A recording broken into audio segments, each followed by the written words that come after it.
Müminlerin feryatları yeri göğümü sardı.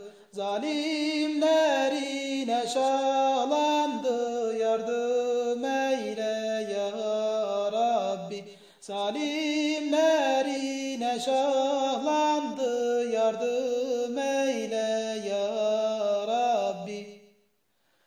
Paramparça cesetlere, öldürülen bebeklere, gözü yaşlı annelere yardım eyle ya Rabbi. Gözü yaşlı annelere yardım eyle ya Rabbi. Zindandaki çığlıklara, dokunulan bacılara, yetim kalan çocuklara yardım eyle ya Rabbi. Yetim kalan çocuklara yardım eyle ya Rabbi. Gözyaşlarımız sel oldu, müminler kanda boğuldu. Zindanlar yine de doldu, yardım eyle ya Rabbi. Zindanlar yine de doldu, yardım eyle ya Rabbi.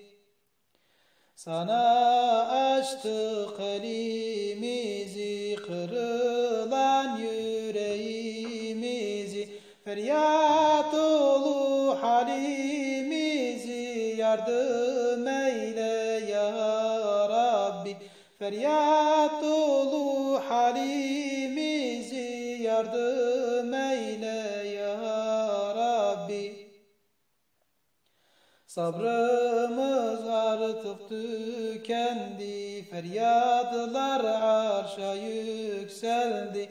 Tutunacak dal kalmadı, yardım eyle ya Rabbi. Tutunacak dal kalmadı, yardım eyle ya Rabbi. Kullarına kul olmuşuz, susuz çölde kaybolmuşuz. Kanımızda boğulmuşuz, yardım eyle ya Rabbi. Kanımızda boğulmuşuz, yardım eyle ya Rabbi. Direnen mücahitlere, küfre göz gerenlere, bu yolda can verenlere yardım eyle ya Rabbi. Bu yolda can verenlere